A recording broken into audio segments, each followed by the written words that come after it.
भगवान शंकर के कान के कुंडल में दो सर्प हैं।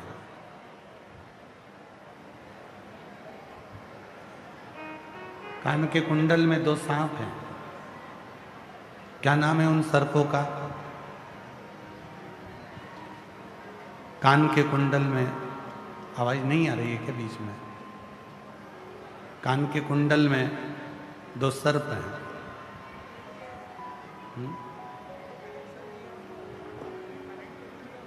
अच्छा।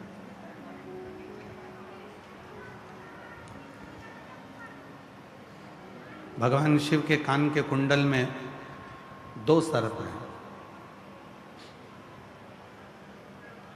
दोनों सर्पों का नाम आपके स्मरण में रहना चाहिए। क्यों? ये दोनों जो सर्प हैं ऐसे सर्प हैं जो जगह जगह से हताश होकर, सब जगह से जब परेशान हो गए, हताश हो गए, जब कोई मंजिल उनको मिली नहीं, जब कोई मंजिल उनको सूझी नहीं, जब कोई मंजिल उनके सामने आई नहीं, तो उन्होंने तुमरुका जी के कहने पर भगवान शिव की साधना करना प्रारंभ कर,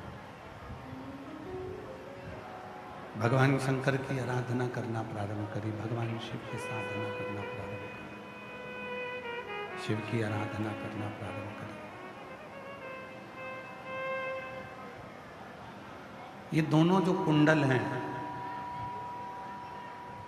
भगवान शंकर के गले में पड़े हुए, ये दोनों जो सर्प हैं, ये कोई साधारण नहीं।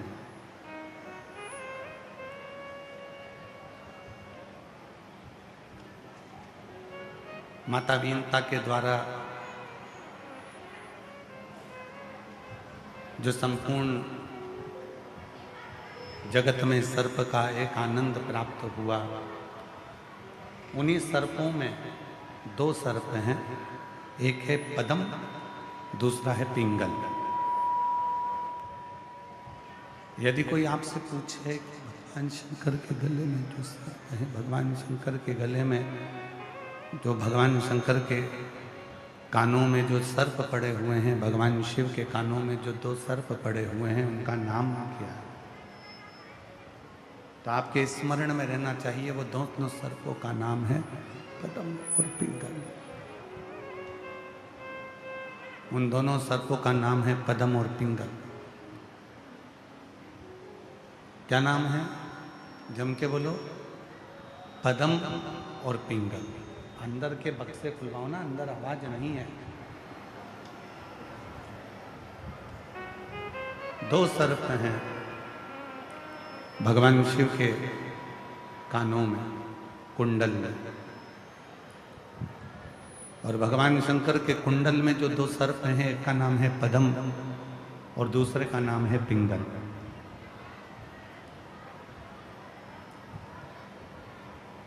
ये दोनों ऐसे सर्प हैं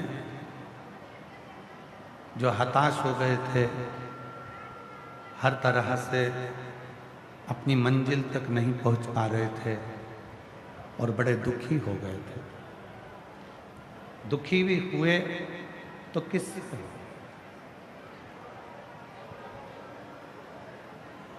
परेशान भी हुए तो किससे?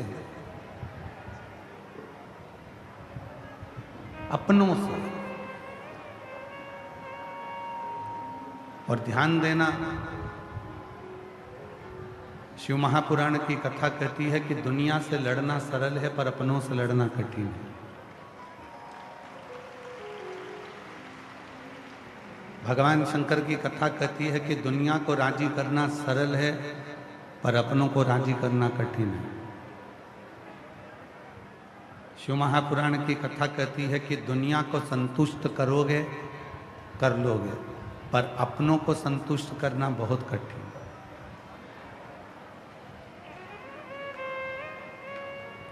दुनिया की सारी खुशियां, दुनिया की सारी दौलत, दुनिया का सारा सुख, दुनिया का सारा वैभव आप लाकर दुनिया का सारा सुख, सारा वैभव, सारा संपदा, सारा धन लाकर आप, दुनिया का सारा वैभव लाकर आप घर के लोगों को, परिवार के लोगों को, रिश्तेदारों को, नातेदारों को, कुटुंबियों को, सबको दे दीजिए। पर वो दुनिया का सारा वैभव, दुनिया का सारा सुख लाकर आप दे दीजिए, पर वो घर के लोग संतुष्ट हो जाएं, ये बहुत बड़ी बात।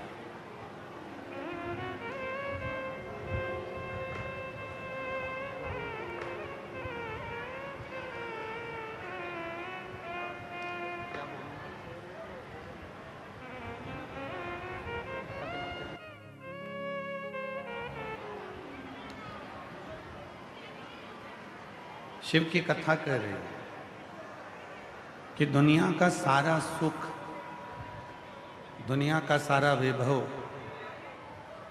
दुनिया का सारा धन, सारा वैभव आप लाकर घर के लोगों को दे दो, परिवार के लोगों को दे दो, कुटुंब के लोगों को दे दो, तो भी वो संतुष्ट नहीं रह सकते। उनको संतुष्ट करना, शंभु, उनको संतुष्ट करना बहुत कठिन, बहुत कठिन। सबको संतुष्ट किया जा सकता है, पर अपनों को संतुष्ट करना कठिन हो जाता है। शिवजी के कानों में पड़े हुए ये दो जो सर्प हैं, पद्म और पिंगल, ये दोनों सर्प ऐसे सर्प हैं जो अपने ही अपनों से कष्ट भोगा है। जी, भाइयों ने कष्ट दिया, परिवार ने कष्ट दिया, नातों ने कष्ट दिया, रिश्तों ने कष्ट दिया, यहाँ तक पद्म और पिंगल, ये दो सर्प एक ऐसे हैं जिनको परिवार के लोगों ने ले जाकर एक अग्नि के अंदर भी छोड़ दिया।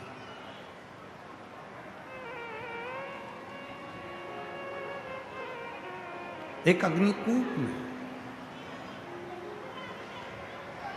एक अग्नि कुंड में उनको ले जाकर छोड़ दिया। पर उनके स्मरण में श्री तुमरुका जी के वचन रहे,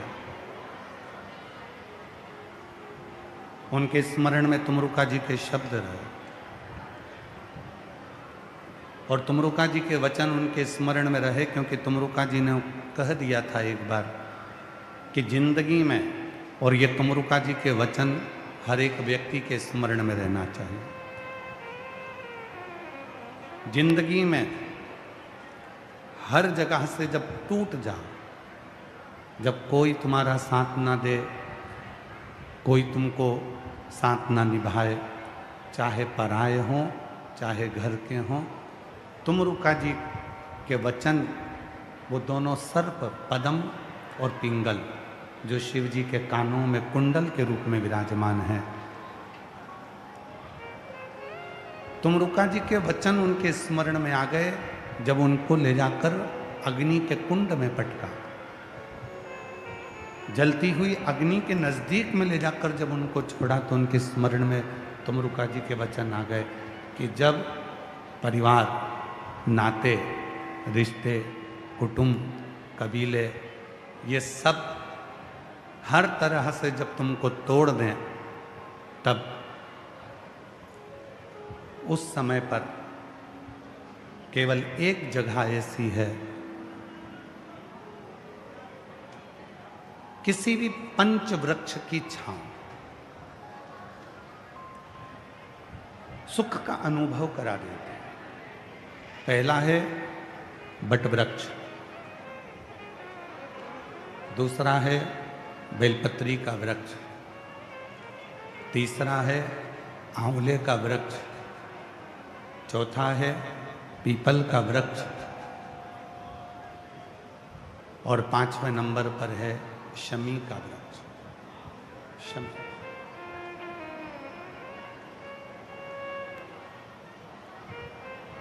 ये 5 वृक्ष ऐसे हैं, जब जिंदगी चारों तरफ से हताश हो जाती है, चारों तरफ से टूट जाती है, कोई मंजिल नजर नहीं आती, कोई सामने रास्ता नहीं दिखता, कोई मंजिल नहीं दिखती, कोई सामने से उजियाला नहीं दिखता, कोई प्रकाश नजर नहीं आता, तब भगवान शंकर का पंचाक्षर मंत्र नमः शिवाय या षडाक्षर मंत्र ओम नमः शिवाय या श्री शिवाय नमस्तुभ्यम, इस मंत्र का जप यदि कोई मौन होकर, स्थिर होकर इन 5 वृक्ष में से किसी भी एक वृक्ष की छांव में बैठकर कुछ देर का जप प्रदोष काल का यदि वो कर लेता है तो उसको उसकी मंजिल मिलती ही मिलती है, उसको उसका मार्ग मिलता है। आप बेलपत्र की छांव में चले गए, आप बटवृक्ष की छांव में चले गए, आप पीपल के वृक्ष की छांव में चले गए, आप शमी वृक्ष की छांव में चले गए, आप आंवले के वृक्ष की छांव में चले गए, वहाँ बैठकर जो तप है, वहाँ बैठकर जो साधना है, वहाँ बैठकर जो जप है, वहाँ बैठकर जो आराधना है, वहाँ बैठकर जो तप किया जाता है, साधना की जाती है, उसका फल मिलता जरूर, वो प्राप्त जरूर होता है। और ये दोनों जो सर्प हैं, ये दोनों सर्पों को तुमरुका जी के वचन स्मरण में आए और तुमरुका जी के वचन दोनों के स्मरण में आए कि हम जब सब जोर से हताश हो गए हैं, टूट गए हैं, तो क्यों ना किसी वृक्ष की छांव में जाकर बैठ जाए। शिव जी के कानों में पड़े हुए ये दोनों सर्प ऐसे ही शंकर जी के कानों में नहीं पहुंचे। शिव जी के पास में जो भी पहुंचा है वो बहुत टूटने के बाद, बहुत कष्ट भोगने के बाद, बहुत परेशान होने के बाद आखिरी में अगर पहुंचा तो शिव की शरण में गया और शंकर जी ने उसको संभाल लिया। शिव ने उसको,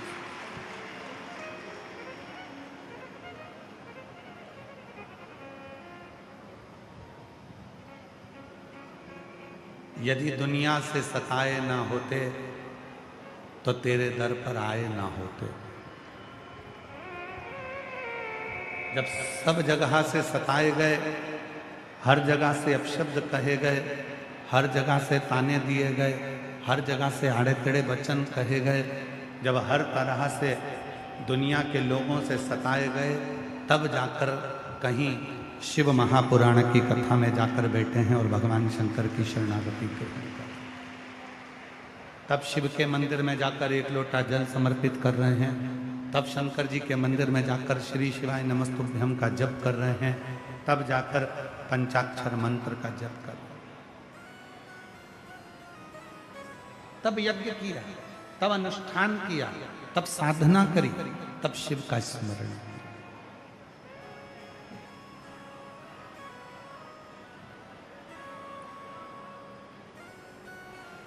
कुछ नहीं,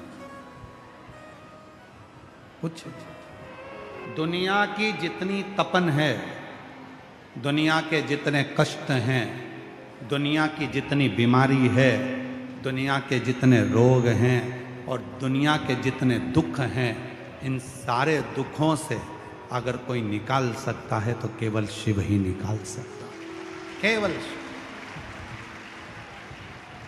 उसके सिवाय कोई नहीं निकाल सकता।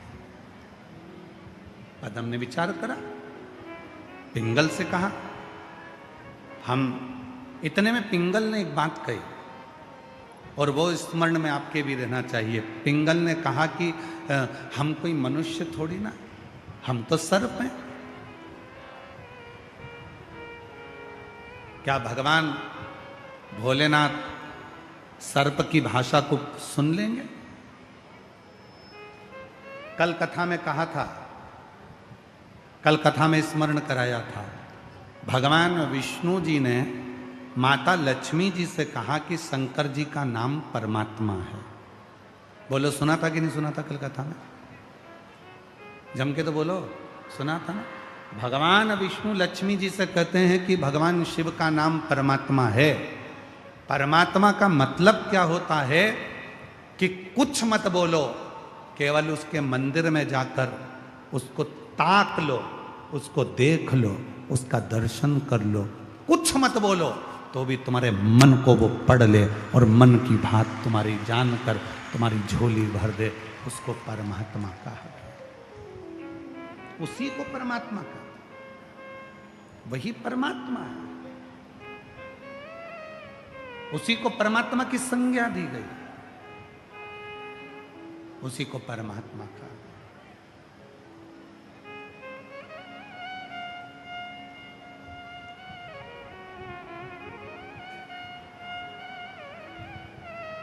जाओ मंदिर में, कई लोग कहते हैं गुरुजी मुझे ऑफिस जाना रहता है, मेरी सर्विस है, नौकरी है, मैं सोचती हूँ कि मंदिर जाती हूँ तो पानी चढ़ाते चढ़ाते चली जाती हूँ, पर मैं अपने घर से मैं जल नहीं ले जा पा रही हूँ, क्योंकि मंदिर जाते जाते मेरे लोटे को कहाँ रखूँगी, पानी को कहाँ रखूँगी, क्या करूँ मैं। तो शिव पुराण कहती है भाई कि तुम कुछ मत करो, पर मंदिर में जाकर दर्शन तो करो। मंदिर में पहुँचो, दर्शन करो, भगवान शंकर का दीदार करो, भगवान शंकर का दर्शन करो।